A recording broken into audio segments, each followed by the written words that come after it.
Welcome to Kenton's videos. Enjoy the video. You start by collecting sticky notes, a ruler, a pencil, and a backing surface. Choose 3-5 colors that contrast. You need both highlights and shadow hues so the image reads from a distance. Once done, measure the display area and lightly mark a grid with pencil or painter's tape to keep rows straight. Make sure to establish a top left anchor point so placement proceeds systematically. This first organization prevents misalignment later and speeds up the full layout process.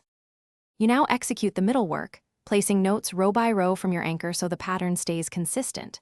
Start with large background blocks, then add midtones, and finally accent colors.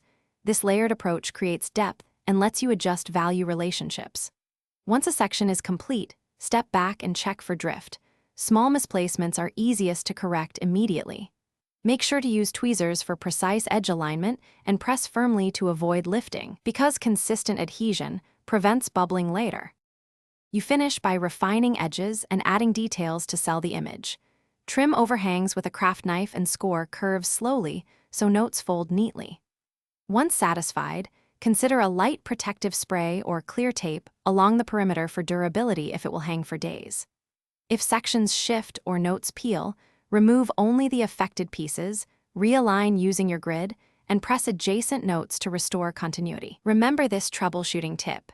Redoing small zones is faster and less visible. Thanks for watching. Consider subscribing if we helped you.